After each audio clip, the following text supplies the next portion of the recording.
Okay, well, the Oscar nominations were just announced, and we always like to critique and say what we didn't like about the Oscar nominations, but it's harder to come up with a list than it is to critique one. I certainly know when I do my tier rankings on this channel or just any list on my, on my sports channel.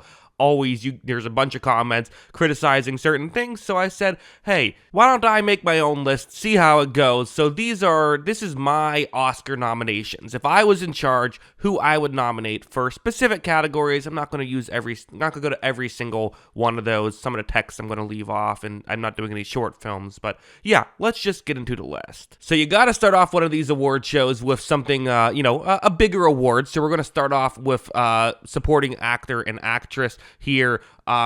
First, I'm going to tell you my 4 that are nominated but did not get the award, and then I will say my 5th that does get the award. So we're doing winners here as well, not just nominations. So for supporting, I am going Jeremy Strong for The Apprentice.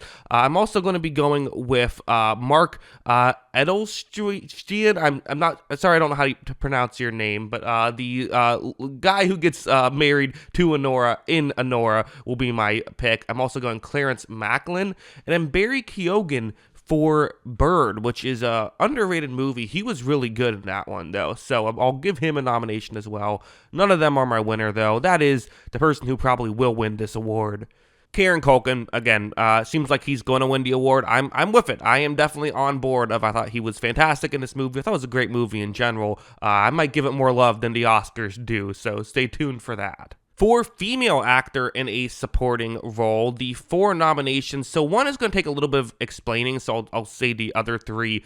First, I am going with Ariana Grande for Wicked. I thought she was great in that. Also, Margaret Qualley for Kinds of Kindness. A lot of people might pick her for The Substance. I wouldn't hate that either, but I decided to go there. Also, Felicity Jones, who did get a nomination. I'm going to give her the award for The Brutalist. I saw the TV Glow is it's a bit more complex here. So Jack Haven, who has recently come out as non-binary, I am going to give them the award in female actor supporting because they played a woman in the movie, so that's kind of how I differentiated it. They were really good in the movie. I wanted to give them some love. I didn't want the fact that they're non-binary and we have binary choices to get in the way of that. So I said, well, they played a woman. That feels fair. So those are my 4 nominations here. My winner, though, is Lily Rose Depp, who I thought was just incredible in Nosferatu. Definitely, again, it's unfortunate that, it's just the kind of movie that doesn't get nominated for this stuff. But hey, here on the Jackson Kruger Movies Oscars, it does get nominated and wins. I thought she was fantastic.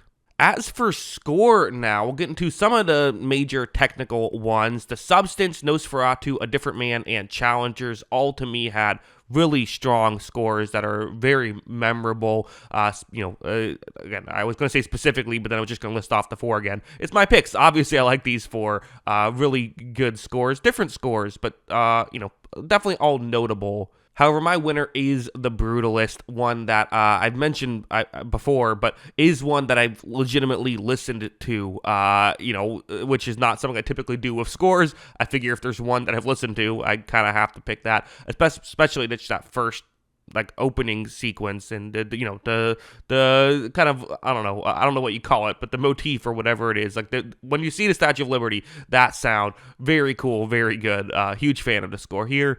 It wins my Oscar.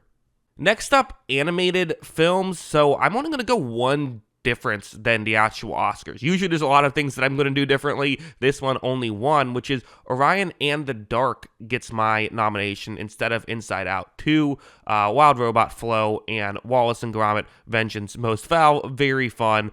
I'm disappointed that I can't give Flow the award, but there is one I just liked more. Memoir of a Snail, which is honestly awesome. I think it's a great movie, and this won't be the last time we're talking about it because I really enjoyed this film, so definitely check it out if you haven't already. It is on digital now. You don't have to leave your house, so that's one that I would recommend. As for sound, a couple of interesting ways we can go with this. Nosferatu, which definitely uses quiet to its advantage. Furiosa, which does the opposite, uses a lot of loud sounds to its advantage. And Civil War kind of does both, where it has quiet scenes interrupted by the gunshots. And that Jesse Plemons scene is really kind of what got it in here for me. My first film also, I thought, had a lot of really unique sound. It's just a really unique movie in general. Has a lot of unique sound effects and things of that nature in it, because that's kind of part of the movie. So those are my four nominations. But the winner is The Substance, which did not even get a nomination, which kind of surprised me because it was a player at the Oscars. Some of these don't get nominations because, like, okay, it's not an Oscar player. This was an Oscar player. For some reason, didn't get nominated. But I mean, that shrimp scene early on, that's sound design, right? So much of that is sound design. So much of this movie is its score and its sound. So I give it the nomination for the score and then the win for sound.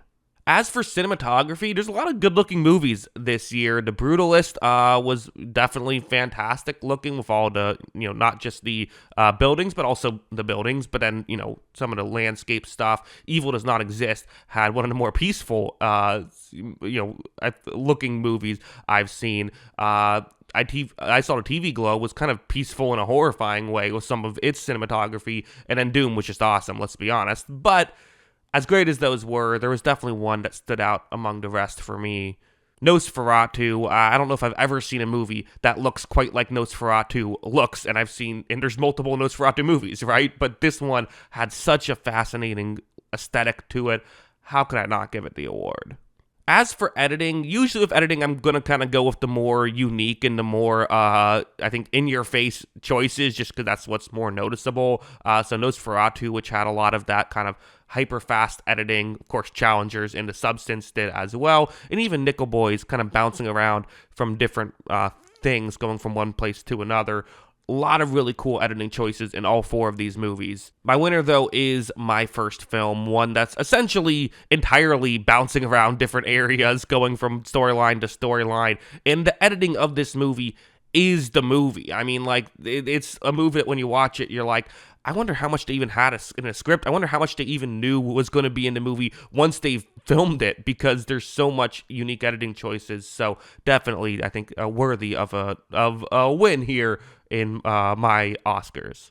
But okay, now we're in adapted screenplay. We're really getting down to it, starting to get to the big awards here. You have, not that the other awards aren't just as big. I mean, they're all meaningless. It's just what I have to say. But still, adapted screenplay, Nosferatu, The Wild Robot, Sing Sing, and Queer. All movies that I really enjoyed. But my winner, though, is Nickel Boys, which is a really smart screenplay. I really liked how some of the stuff unfolded. I thought it was really fascinating in certain areas, and there definitely were moments where you're like, okay, you did a good job of like helping me understand what's going on and what I should be watching here, what I should be paying attention to, while being kind of subtle about how you did it, which I always enjoy in a movie. So a lot of stuff to like about Nickel Boys. It gets the award for Best Adapted Screenplay. Meanwhile, for original screenplay, we have one that wasn't in English, so obviously I haven't read it, but I did watch the movie where it was subtitled, and that is The Beast.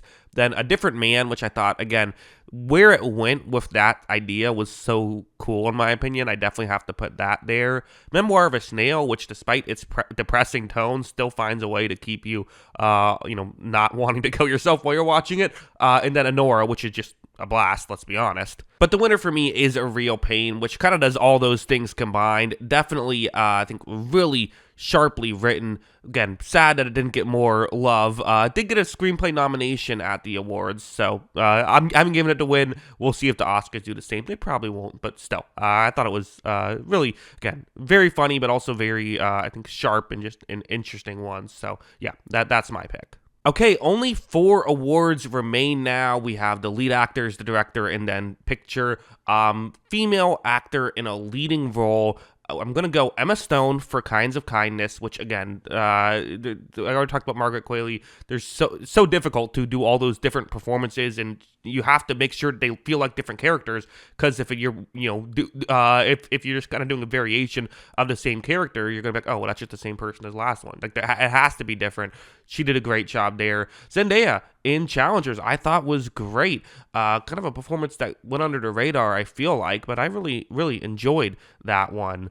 You also have Leah Seydoux, maybe how you say her name. Apologize if I'm mispronouncing it. But again, another performance where playing essentially multiple different characters that are also the variation of the same character. That's really difficult to pull off. I thought she did a fantastic job there, as did Mikey Madison in Anora, which again, maybe asking her to do less in some of these. But hey, a great performance is a great performance, and she was great in this one as well. But the winner to me is almost no question, Demi Moore and what she did in The Substance. I thought she was doing a ton in this movie. So many, I think, subtle things, so many unsubtle things, and I liked both of those things with her performance. So yeah, I'll give her the award. Really good stuff from The Substance. As for male actor in a leading role, I'm gonna go with juror number 2 gets a lone nomination for Nicholas Hoult, who I thought was great. I was kind of in between, actually, for the 5th spot. Spoiler alert, he's the 5th spot. But I was in between him and Nosferatu. I decided, well, I've given Nosferatu enough love. Let's give juror number 2 some love. But also, I really like his performance in this. It's definitely more of a grounded one than Nosferatu, but he's fantastic. So he deserves some love here. I'll give him some. We didn't have Sebastian Stan for A Different Man, who was, I thought, great in this movie. He gets nominated for The Apprentice. I'm not mad at that, but I did like him more in A Different Man. Coleman Domingo for Sing Sing, and an Adrian Brody, who might win the award for The Brutalist, but the person I'm going to have as the winner is someone who did not even get nominated. Jesse Plemons for Kinds of Kindness. This is the third acting win that I'm giving third acting nomination I'm giving Kinds of Kindness first win. Jesse Plemons was incredible in this, as was Emma Stone and Margaret Qualley and everyone involved in that movie. Again, very much not an Oscar movie, so I get why it's not even kind of up for debate here. But yeah, I really enjoyed this movie, and especially the acting, and especially Jesse Plemons' performance, so I'm going to give him the win here. As for director, it's a lot of movies we've already talked about, but I am going to go with Evil Does Not Exist, Nosferatu, Nickel Boys, and My First Film. Interestingly, a couple of these are first narrative features, kind of. Both Nickel Boys and My First Film, you could argue, are first movies. If you're confused about how you could only argue My First Film, if you watch it, you'll understand. And then Nickel Boys, the director has made a documentary prior to this, but still.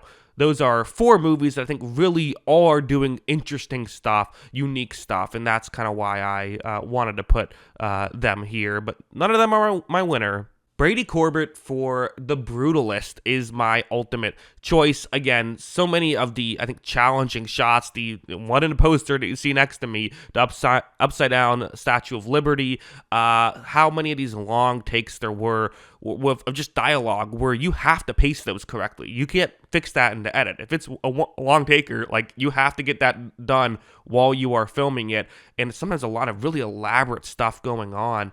Somehow, this is only an $8 million movie. I know that there has been some controversy over, there's, I guess, a little bit of AI usage in changing one of the accents to make it seem a little bit better, which, okay, I don't love that, but still love the movie as a whole. I think there's so much going on and so much intricate details that, and hey, I'm a big fan of intermissions. If you give me an intermission, I'll be more likely to give you an award here in my meaningless awards. So there you go. That is my pick for Best Director. Now let's get into Best Picture. So these are my 9 nominations that did not ultimately get the award here. So Memoir of a Snail, A Different Man, for my First Film, Nosferatu, Kinds of Kindness, Evil Does Not Exist, Nickel Boys, A Real Pain, and The Beast. And again, those are in no particular order. So yeah, those are my top 9. Most of those, I'm pretty sure all those, I've talked about to some degree. You can understand why I'm a big fan of those. Definitely, if there's some of these you haven't checked out, which I'm going to assume maybe is the case, make sure you go check them out. I think they're all, at least, if they're not all for you, they're at least unique experiences that some of these other movies might not give you. But the win, well, we just talked about it. I'm going with The Brutalist here, which is one that actually could end up winning the award when it's all said and done. I really liked this movie. I thought it was fantastic, and it was so, I think, cleverly made. You definitely can feel the technical achievement while you're watching, but it's also just a really entertaining movie. Like, despite the kind of slow pacing, I certainly was never bored, and if anything, I kind of wanted more after 3.5 hours, although I still felt like I got a complete story, and I didn't need more, if that makes sense. So, yeah, that is my pick. definitely go check it out if you have not already. Those are my nominations. This was a fun video to make. I hope you guys enjoyed watching it. Let me know your thoughts in the comments below. Always love hearing from you. And of course, as always, thanks for watching.